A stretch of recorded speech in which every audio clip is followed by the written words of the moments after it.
if your company wins, do you really care if someone worked from 3 to 5 a.m. and they got 8 hours of work done and you won? It was brilliant, or those 2 hours were better than 8 hours of an idiot doing the lazy stuff. No, you want to win.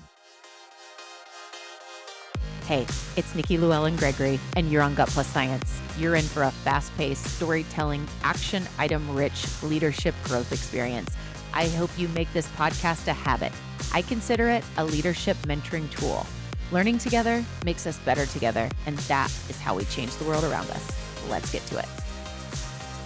Hey, Gut Plus Science listeners, it's Nikki, and you all know I'm passionate about remote work and leading it well. And I love getting to work remote myself and the life experience that it provides for me and my team. The number one thing that we value at People Forward Network is our flexibility, and remote work allows for that, but so many struggle. So I love working with experts in this space. And today I have Steven Puri. He's with me. We're going to dig in on leading focus and limiting distractions for remote work teams. I'm going to pick up so many tips and share this with our team. Steven, I'm so excited that you're here today to tell our guests just a little bit about you. You're a serial entrepreneur, a creative, a visionary, someone that builds bold companies. You're on to the next right now with Sukha, which is specific to remote work and helping leaders and team members live that experience in a better way. Your past includes leadership roles at Fox, Dreamworks, Sony, several amazing companies, and then various startups. What I've found in you is you have the rare ability to bridge innovation with execution and looking up your past. And so we're going to dig in today. I'm so excited. I'm excited to meet me. This is great. Right? Yay. So let's dig in with your transition from these media companies like DreamWorks and Sony to tech entrepreneurship. Would love to hear that story before we dig into all things remote work. This is going to be super fun. So I'll tell you, there's one beat before that transition from media into tech, which is I started in tech. And not a lot of people know this. My parents were both at IBM. My mom was a software engineer back when there were not so many female coders, right? So taught me to code when I was little.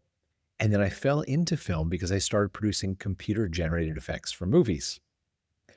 So that was this entree, because at the time that film went digital, there were not a lot of people that spoke film and could also speak to an engineer. So I sat in that little intersection of the Venn diagram.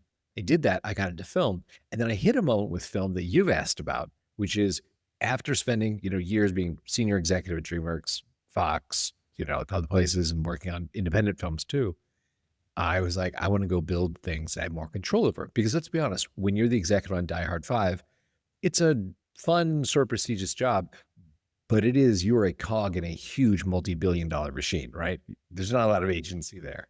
And that's when I decided, you know what, I want to go back and build maybe smaller companies. And I've raised $21 million of venture on my own, as opposed to like hundreds of millions of dollars for the big studio movies. But it's been incredibly fulfilling and full of lessons, some of which I have taken from the film days and applied to, modern sort of work. Oh, I love so much of that. And I can't agree more that the impact that you get to feel in a smaller business, particularly when it's your own, right? Like the passion that you get to bring and the movement that gets to happen. It's not the 5 layers to make every decision, even if you are at the top, right? Yes, I can't share that more. Let's dig into how you then got to Sukha today, which is focused on remote work. Like I said earlier, so passionate about it. And when we first met, I think through LinkedIn, someone connected us about this guest opportunity. I was like, immediately like, yes, I want to dig in. So why remote work as the thing that you dug into? Here is what was interesting for me is, so when I went from being a vice president at 20th Century Fox, right, in the live action division, so I was running like Wolverine, Die Hard franchises, stuff like that. And I went back into tech and I thought, let me find some problem that I can solve, that I want to solve, and see how well we can solve it. So I had one successful exit before, some dropless effects, how we did Independence Day, we won the Academy Award for the visual effects and all that. So we'd sold that at a 6x multiple. So I was like, oh, tech companies, I know how to do, I'm good at it. And I had 2 failures and it was really painful. It was like, hold on, I was good at this, right? And it was just like, hey man, you have some stuff to learn. Even though you think you're hot shit, like there's still stuff to learn. And I was like, okay. So I have this process where when I fail, like big failure, right? And I'm not going to sugarcoat it, be like, this was a learning lesson. It's a learning lesson. It was also a failure, right?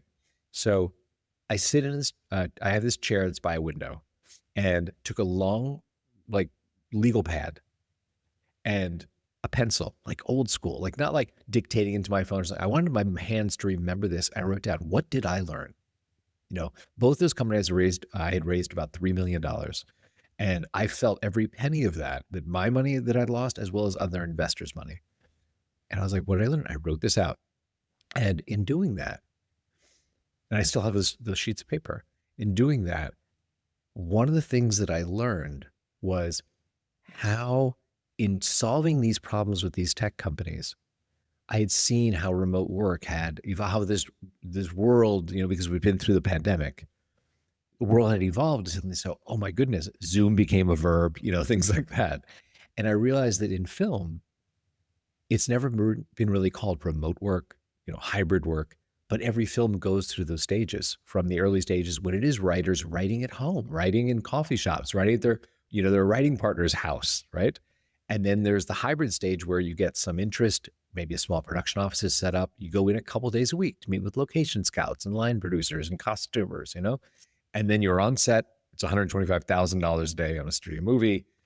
And it's real in person, as you would call it, in office work for months. And then it goes back to hybrid with picture editors and sound editors, and you're sort of going in and out. And it goes back to remote.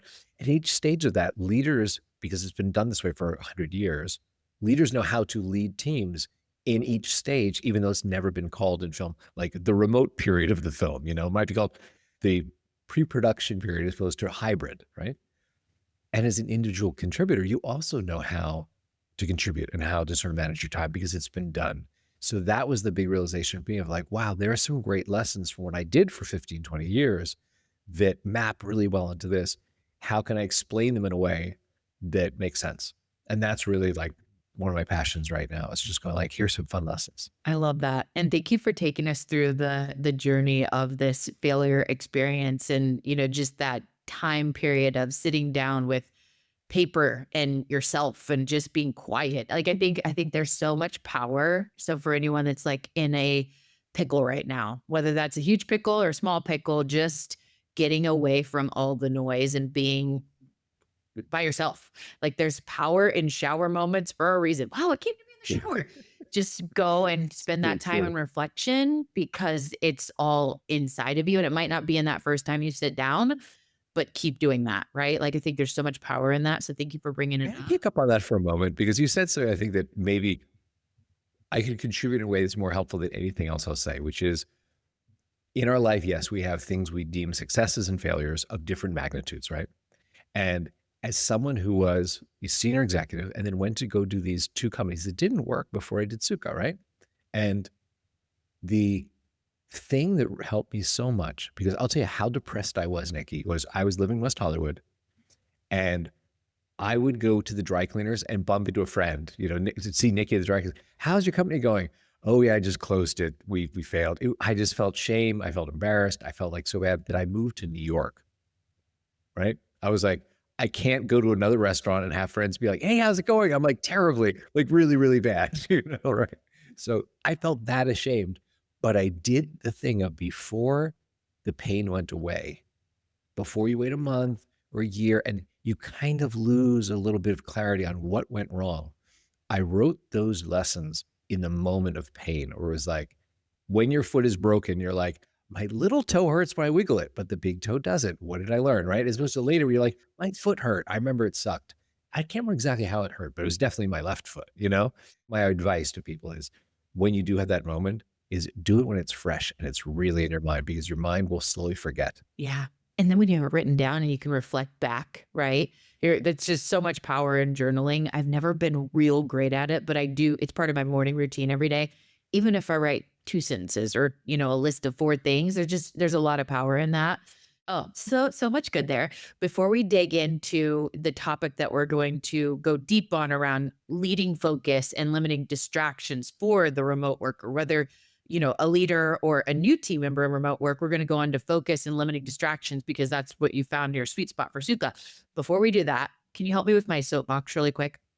So how do you articulate a response to a leader that's like, we're going back to brick and mortar. There's no way to do this unless I'm around them and watching them. It's just never going to work.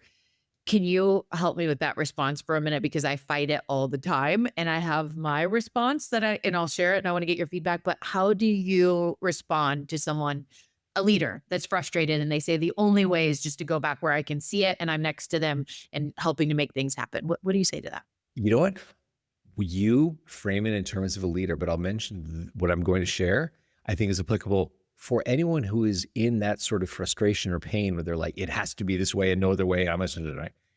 If you listen closely, and this is one of the things you learn a lot in story development, is like you want to understand like the deeper note behind the character. And if you listen closely, that is often from some frustration or some fear. And if you can tap into that thing and say like, okay, are they afraid that I'm not working? Is remote work scary because they think that I'm off windsurfing all day long? Or is it they think I have a second job? Or is it they think that the team is doing this? And I know you're a very vocal proponent for your team comes number one, even more than customers, right? You're like employees are number one. So to have that relationship of trust generally prevents that sort of thing from happening. And I don't mean that all work has to be remote. I absolutely believe there are some activities that are best done in person, but it is rather things saying like, what is the appropriate way to do this? I need to go work on this spreadsheet and reconcile our books for 3 hours. I don't want to do it in a collaborative way. I don't want to sit around and talk to you. I need to go somewhere quiet and concentrate, right? Or maybe I need to go write, copy or do design work. It's not collaborative. Or maybe I'm, for example, in a story meeting on a film where you're like, I would love to sit down with Nikki and Jason and just think about like what should happen in the third act. And that's a great in-person, let's be in the office sort of activity. So I say all this to say, when you get that sort of, we must be RTO, we must be in the office. If you disagree, sometimes the real question to ask is, well, why do you believe that? And see if someone is like, wow, I was talking to my friend who runs this company and like half his employees are, working second jobs quietly and da, da, da. Oh, so you have a fear that we're not, okay. Or it's about, we're going to miss some goal or something like that. So that's usually where I approach it from, as opposed to, no, you're wrong. It has to be this other way. It's just, what's the fear you're talking from? Yeah. Thank you. Thank you for sharing that. I love to share that it's not a black and white thing. It's not a all or nothing thing. And if we work backwards from the end result we're trying to get to, or the end result that's the core of the challenge, like the fear, right? You just have to do it different. What we did before, and I think sometimes we want to take the lazy way out and it's like, this just doesn't work, but you're trying to apply live leadership or methods, right? It's different. So you have to do it different. And then my very favorite is, let's focus on the results over the time spent. I could care less if my team member takes a 2-hour nap in the middle of the day. They know the results. They are in ownership of the result, and however they structure their day, sometimes we have to be on certain meetings at certain times, but for the most part, if we can give them that ownership to then create their day around the result, not the time, right? I don't care if you're windsurfing. I hope you are, right? So anyway, there's my little soapbox. I just wanted to get it in really quick. No. I will join you in the soapbox, which is, I hope that we start to define work as what got done as opposed to where you did it or when you did it. Yes. Because ultimately, like if your company wins, do you really care if someone worked from 3 to 5 a.m. and they got 8 hours of work done and you won? It was brilliant, or those 2 hours were better than 8 hours of an idiot doing lazy stuff. No, you want to win. Good for them. If you're that good, you get done in 2 hours, go for it. Yeah. And then windsurf, send me photos. AI champion, teach us, Oh, it's so good. Okay, so let's talk about these challenges around focusing and how to limit the distractions to be our very best as a remote worker, whatever capacity we're in. Maybe let's start with because people will say, gosh, I just can't work from home. There's just so much going on and I just get distracted, right? Okay, so what are those challenges that really we want to hit head on so that that's not there? Let's start with the problem and then work backwards.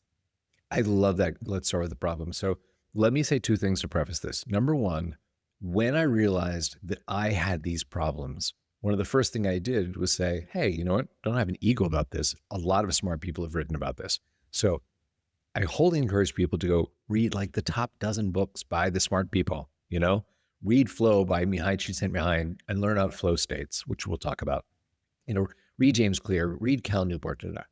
However, you're not going to do that in the next 20 minutes while you and I are chatting. So let me give you like the distillate of a lot of that, right? So anything I say it's smart, let us credit it to the smart people, not to me. So in the course of exploring my own problems with procrastination, which I'm going to talk about, around the distractions you talked about, those solutions really come from understanding the deeper problem. I'm going to give you the number one problem I hear in the membership community that I run.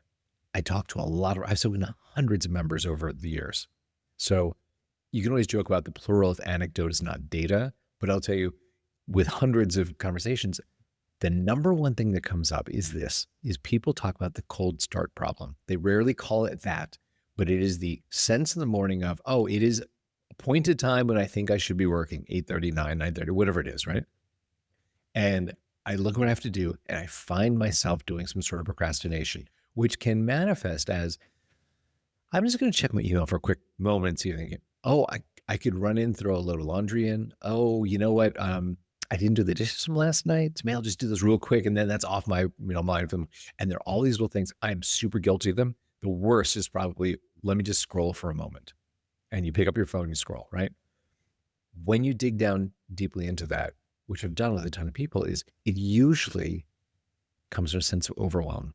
Overwhelmed about what? Well, you're looking at your task list. It is too long. You have 17 things that true all need to get done, but false are going to get done in the next 2 or 3 hours before you need to get up and take a break and just like refresh, right? So that's one big one, is the overwhelm of too many things. The other overwhelm is the big thing, where some people, and I've been guilty of this, so I'm not throwing a glass house from my stone, but you could look at that task list and the first thing is, oh, I should write my book. You're not going to write your book between 9 and noon today. You know what I mean? And when you see that, you're like, I don't even know where to begin. Right? Let me just scroll for a minute and, alleviate the pain of not knowing where to begin. So, for example, in the platform, the Sukha that I built, one of the things we do is we have a smart assistant that looks at your tasks and says, let's choose 3, because there is a lot of research that if you have 7 things to do, but you keep 3 in your field of view, you say, these are the 3 I'm going to do. There's a good chance you'll do 3. If you keep all 7 in your field of view, you'll do 2, because you're just continually cycling through, oh my God, I'm never going to finish this, right? Simple thing. Same thing with looking at your task list, and your assistant will say, you know what, Nikki? Love that you're going to write the book. What if today we just said, let's outline chapter 3? We could do that in 30 minutes, right? And then suddenly you're like, oh yeah, I did have that shower thought yesterday about what should be in chapter 3. I could bang that out. And then suddenly you're into it and you're like, oh, I'm getting this done, and it feels great. So that is the single biggest problem that I hear is the cold start one. And it usually, not always, but usually when you dig down, it is that overwhelm. And then you ask yourself, why am I overwhelmed? Too many things, or there's something on here that's just so massive, I don't know where to begin. That's so good. So I'll have to share with you my strengths. I'm a Gallup Clifton strengths person. Our whole team is. And my number one strength is activator, which means I don't naturally ever have that problem. Like I can take, if it were a book, I'm like, okay, what am I doing today? One priority, it's just my natural state. What I have to be aware of as a leader is that that's not the typical, right? Because we tend to kind of shape things out, thinking from our lens. We have to look at others. We're not all Wonder Woman. Yeah. Yes. And I don't necessarily want to say Wonder Woman, but leading into my strength of out of 34 strengths on the Gallup Clifton strengths, that's my number one. I have to be aware that that's so simple for me, but you're saying, hey, and I do know this, that a lot of us struggle with overwhelm. And I've worked with a lot of people that I lead that's their thing. It's like, and if we just meet for 15 minutes, this was what I saw a pattern over my life was, hey, Steph, hey, John, hey, Amber, let's just meet for 15 minutes. Let's look at your day, break it down. And then they're like, oh my gosh, I feel so much better. I'm good to go. Right. And that's that cold start thing. It's remarkable. It really is. And so what we've done at People Forward Network is a couple things, and I'd love your feedback on this. We use Slack, love Slack as a remote team. And one of our channels is called Priorities. And every Monday by whenever, really, we say noon Eastern, but whenever, Monday, we put in our list of prios. So we are taking ownership of what our week looks like, letting others see what we've got going on. They could like volunteer to help, or we could ask for help or whatever. But then that's our blueprint to then break those down, which are usually like, no more than 3 to 10. and then break them down every day. What am I going to do each day? And then it guides that to like lessen the overwhelm. So that's one system. So it's not like, just call me for the 15-minute meeting for everything. That's not scalable. But then the offers on the table, for that could be a thing. Like if you need that, and call it, 15% of the time people will reach out and say, hey, can we talk through this to figure that out? Which one would be the prio? But dang, I have seen that lived out, and it's so true. Just getting going. The reason why we can't is because it's so big. It's like writing the book versus writing the outline for the first 3 chapters, right? Or whatever. So completely agreed. Can I bookend that with a second thought? Please. The second biggest, and this is so poetic, the second biggest problem when I talk to our members, like, how can I help you? What do you need help with? Is the end of the day. It is that, oh, well, you know what? I didn't get this done. I guess I'll get up early tomorrow and I'll get a jump on the stuff from today I didn't do. So before I do tomorrow's to-dos, I'll finish today's to-dos. And that dominoes through your week.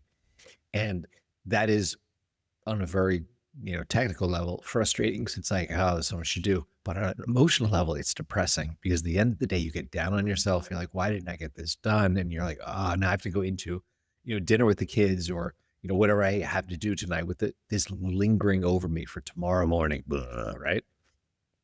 Here's what's interesting is you brought up distraction, right?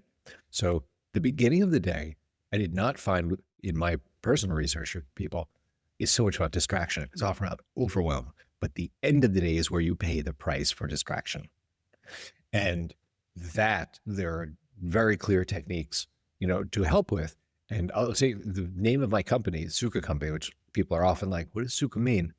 It came about in a very specific way, which is when we had an early version of this. And I needed a name. And I didn't want to call it like Focused App 14, like Flow Productivity Mate, you know what I mean? Like all the awful names that are out there, right? And they're descriptive, but they're terrible. And so Laura and I had gotten married. We're going on our honeymoon in Bali. And as you know, we met in yoga. We have a daily yoga practice for over 10 years. So Bali's a great place to go. I'm grateful we could go there, do yoga, eat, hang out. So as we're leaving, I was talking to Laura. I was like, you know what? The next 10 days, everyone I work with knows not to bother me. It's a very rare occasion where no one's going to ask me like to approve the PO for the staplers or anything. And I said, maybe this is the universe giving me a gift to say, hey, your unconscious mind might bubble up something interesting as a name. So what if I feed that the first day by, if it's cool with you, let me talk to a couple of our power members and just ask them, what do you love about what we do? Like, what's your favorite feature or something, right? So she said, go for it. I'm going to the pool. You go do that. I'll see you after your Zooms. So I had 3 Zooms, right? Asked for 10 minutes, right?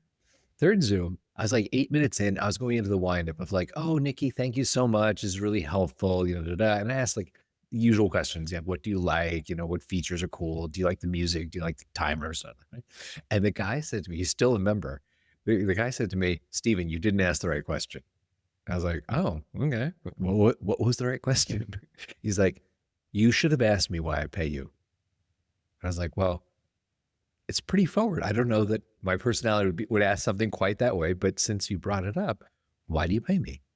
And he said, at 3 o'clock, I could be playing with my kids. Or at 6 o'clock, I can feel like, where the hell did the day go? And he said, I pay you because my kids are 2 and 4, and I want to see them grow up. I want to be in their life. And the difference between 3 and 6 is, did I open Sukha in the morning? Because it stops me from getting distracted. And I was like, wow. So I was like, oh my God, thank you so much. So I go to dinner with Laura. I'm like, wow, I talked to this guy. He had this more articulate thing than anything I have ever said about my own company, right? And what do you think? She's like, oh, that's super cool. So we're brushing our teeth that night, going to bed. And Laura says, you know what? We're in yoga all the time. And you hear all these Sanskrit concepts, words, right? Prana, life force, and dharma, and karma, and things like that, right? And she said, that guy was saying to you, is like, what you ultimately help with is Sukha, which is the happiness of self-fulfillment, the happiness you feel when you're doing the thing you're good at. It feels great. And there's a sense of joy that comes with it, a sense of happiness. And she said, I think all the tools you're talking about are just a path that you provide people to walk on. The place you want them to go is to this place of Sukha. So in bed that night in Bali, I bought the website, the Sukha Company. And I was like, we're going to call it the Happiness Company. We're going to go from there.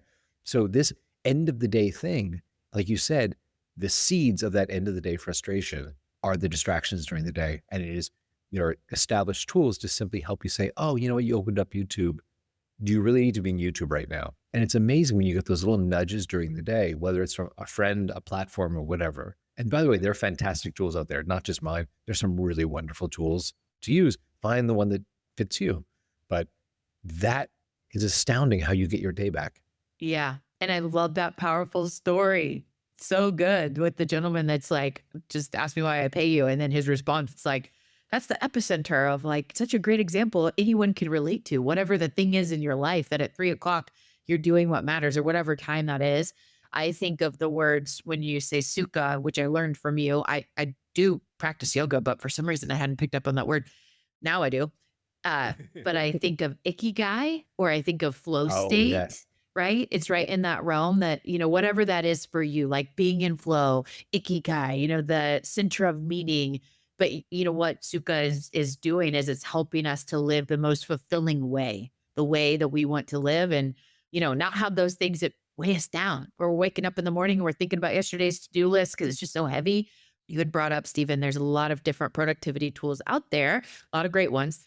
Talk about Sukha, the difference, like the uniqueness of kind of take us behind, act like we're doing a demo, but you're just kind of walking it through really, really quick so that we can understand like the key components of Sukha before we keep going.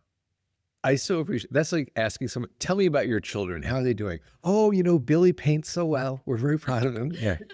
So let me explain very simply. Sukha is a website. There's a 7-day trial. So anything you think is interesting, try it. There's no credit card necessary. It's like, if you love it, use it. For that reason, we have 96% paid retention month over month. Like the people who actually sign up after 7 days, they never leave because it's just super helpful for them. And it is built on the principles, like I said, of the really smart people who've written like, oh, you know what? For thousands of years, people have been distracted. Maybe not by Facebook, but by other things, right? And here's how you get over overwhelm and procrastination. So let me give you some examples. Let's talk about flow states. And this is knowledge that I'm passing along. There's a great book, you know, Flow by Mihai Csikszentmihalyi, the Hungarian, who actually, I think just died 18 months ago or 2 years ago by now. And he said, you know what, there is this hyper concentrated state. It's different than hyper focus, which is like an ADHD sort of phenomenon. It's like a highly concentrated state. And it's often characterized by looking up. You've lost track of time. You haven't fidgeted. You haven't done stuff. You know, how is it? And these high performers talk about this in their own way. And he studied this. And everyone, many people, I'm not even a sports guy, and I'd heard this when Michael Jordan had that great quote about, when I'm in the zone, it's just me and the ball. And he's just like, everything falls away. I don't see the defenders. I don't see the stands. It's just that moment of flow where it's just me and the ball, and that's all that happens. Or there's a great Picasso one that I love where he talks about, yes, I was up all night and I forgot to pee and I didn't eat. But hey, here's Guernica. Do you like it? Like, what do you think? Pretty cool, right? Yeah.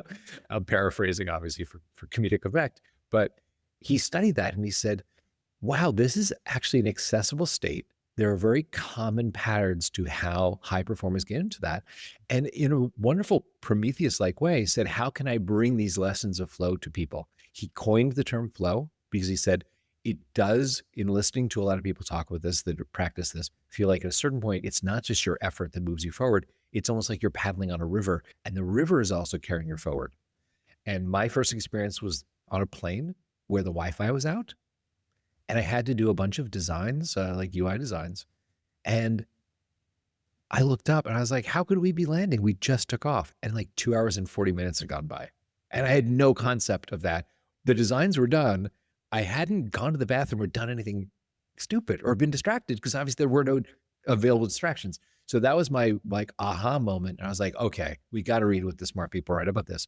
So a lot of those we built into the platform because he said, hey, listen, you know what? There are some things that seem to be very common about how to get into this flow state where you do have your 3 o'clock of, I'm done, I feel great, I did great work, I'm going to play with my kids or windsurf, or, you know, fend off the 6 o'clock, oh, I'm such an idiot, I wasted my day, right? So there's a lot of talk about music. There's a lot of research that the middle of the road is sort of 60 to 90 beats per minute, certain key signatures, non-vocal, like ambient music. We all have the friend that has to listen to heavy metal or has to listen to like mumble rap or something great. There's the outlier thing, right? But there is that. We have over 1,000 hours of that kind of music in our platform. You can choose hundreds of playlists. You can listen to streams or rain or surf or, birds, whatever, rocks your boat. He also commented on how there is a match of skill to the task. You have to be doing something that you do have applicable skills. Like, it's not Picasso playing basketball. It's not Michael Jordan painting, right? It has to be challenging. Again, even if it's Michael Jordan playing basketball, it's not standing underneath the hoop, just like throwing a ball up from underneath the hoop. It has to be like that flow of like, this is challenging to me. You have to believe it's meaningful. And I know you talk about this a lot in your podcast. And I know you walk your talk in your company of how, as a leader, do I help everyone here see that what they contribute is meaningful to them as well as meaningful to, people for our network and the team.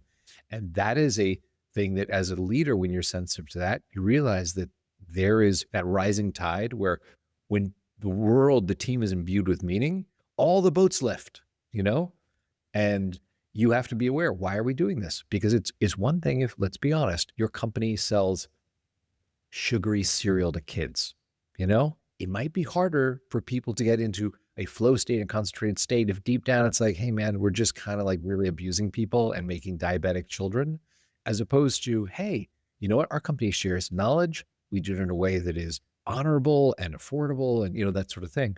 So I say all this, and I know this is a long ramble, but I hope it's helpful as people maybe seek out this knowledge about flow states. It's an incredibly useful technique. It is the heart of what we do, is help people get into a flow state with music, with, timers, with healthy breaks, with, and a smart assistant that keeps you on track and nudges you when you do open up Facebook. Not that you're going to open up Facebook, but if you do. I love that so much. And we could talk forever. Actually, we've talked about having a series together because there's so much here. So I'm like, where do I go with this last question before we go to the lightning round? Here's what I'll ask is, what do you think's next for remote work? Like, where are we as a whole, as a collective on this globe with where remote work is going next? I'll tell you what I hope and what I think is probably going to happen, but it is one of those like shifts that there was a tectonic shift or a quantum leap with the pandemic when we were forced into, Zoom is a verb, we're going to do this new way because we are forced, right? I think in reality what happened now is that a new color was added to the palette. Like maybe before we had reds and yellows, and now we have blue, so suddenly we can paint that. So I would say that with remote, the next thing is really, it's a work anywhere mentality. It is about what I get done is more important than where I do it or when I do it. And there are absolutely, as you and I have talked about previously in our conversations, there are absolutely some activities that you should be together. Like, I've never been in a creative brainstorm in any TV series or film when it felt like, Zoom's the appropriate place for this. We're having a great idea on this, Slack conversation, right? You want to be in the room sometimes and be like, Nikki, what do you think happens in the third act? And you're like, you remember the hero has the sword, so you could do that. We do that, that sort of like weird energy happens whether you're walking or in a conference room or at a coffee table, whatever, right? So that is appropriate. Well, there are other jobs that are appropriate not for that. So that's where I hope things go. And I think things will go because it makes sense and water runs downhill. Yeah. Love that so much. And so I'll just put a little button on that soapbox we had earlier. If you're leading from a place of watching the clock and where it's done, it's not going to work. I know that no matter where we're going in the future, people today are craving the 3:00 hour with their kids, and they don't want to look back and say, I missed out, right? And we get to figure out, how do we lean into a results-focused workplace? And we have to think outside the box with how we are leading that forward. The creative team collaboration. You're right. Yes, we're going to find a place, a metro, airport across the country that we can all come for that. Outside of that, we're figuring out how to let people be autonomous and work towards those results. And anyway, Steven, you're going to be back for many more conversations. This was so great today. So fun. Okay. So good. Lightning round. Yes, lightning round. So I'm ready. We're going to do this in French like we discussed, right? French? I was going to do German. You know German, right? Sure. Right. Okay. Okay. Yes. Okay. Just kidding. That might take way too long. Okay. So the first question I always ask, because we've been doing this for now, 8 years, is favorite book of all time or favorite recent read? Yes. And I have a favorite book that I love so much. I actually have copies of it and send to friends at times when I think it's appropriate, right? And it is an old book. It is written by Will and Ariel Durant, who wrote The History of Civilization, right? Spent most of their life, a married couple, writing that. I think it's 11 or 13 volumes, maybe 11 volumes, of here's everything humans have done. And I'm not counseling people to read that. What I'm counseling them to read is when they were done, they wrote a tiny book called The Lessons of History. Like, hey, in our lives of studying humans, what did we learn? And it is absolutely fascinating, accessible. When you have that sort of wisdom, it's like that Blaise Pascal quote about like, brevity requires time and thought, right? To write a long letter is easy, to write a short letter is hard, right? So when they distill this down, I'm telling you, there's some chapters in there, they're 3 pages long. You could have an entire dinner party about those 3 pages because it is the distillate of 40, 50 years looking at what do humans do. I'm ordering it today. I just wrote it down, ordering it right after we get off this recording today. I love it. Okay, so we talked about your background with like DreamWorks and Sony, but there was a time and place you had a TV show in DC. You've done your research. Tell us more about that TV show real quick. I'll tell you the funniest thing. So my brother is a classical pianist. He is now a professor of music at UVA, right? Way smarter than I am, like dual doctorates at Yale, Harvard undergraduate, like the whole thing, masters in Switzerland. So when we were little, he and I both played the piano.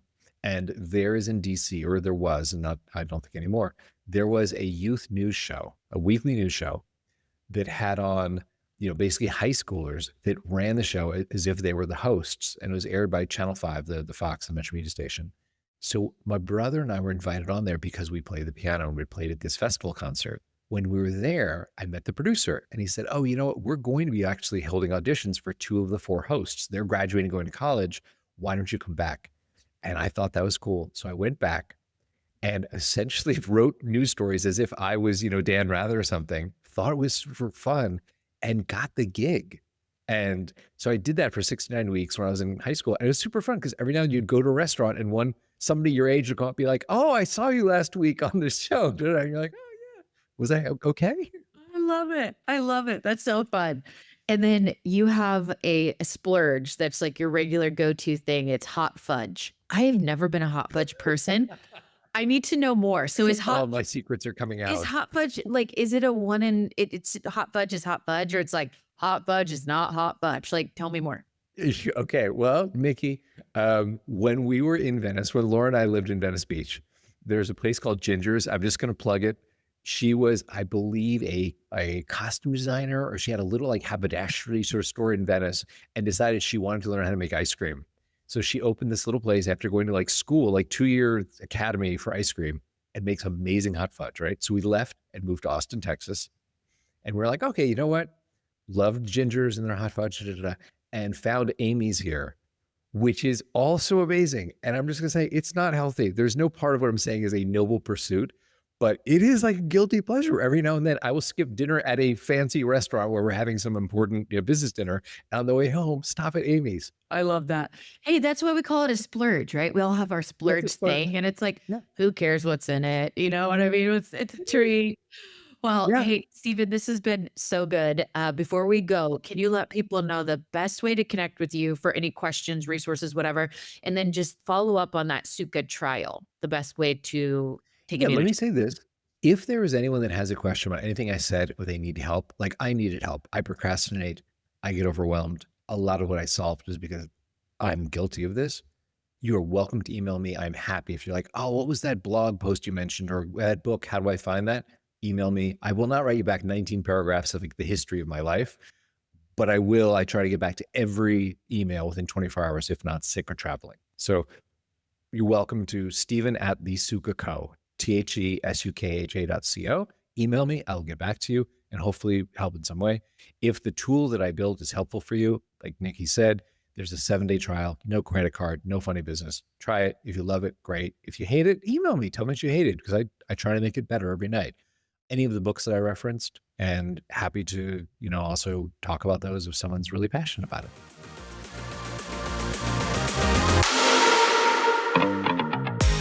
Steven, it was so fun talking today about remote work, something we're both so passionate about, and really leaning into how do we lead focus and limit distractions for remote work. So, the first point you made in our Truth You Can Act On summary today is procrastination and distractions come from the core problem of feeling overwhelmed.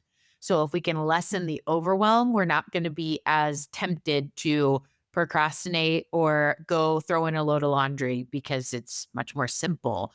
And then number two, when we lessen the overwhelm by narrowing in on priorities, and it's like rather than a list of 20 things, here's 3 or 5 things, we're able to make it simple and then much more achievable to then get started.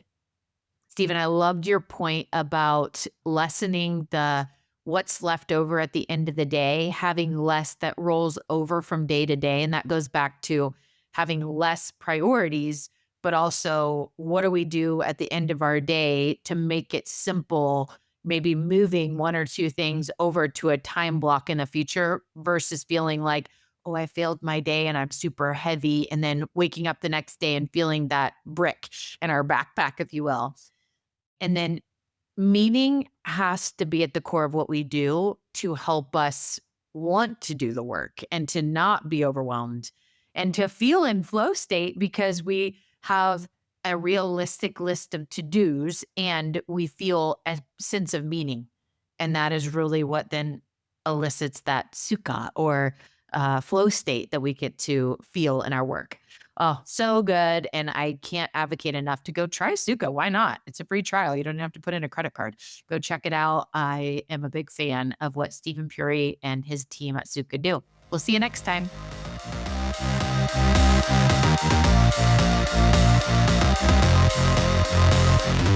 We just left the world a little bit better. Now, go do something with it.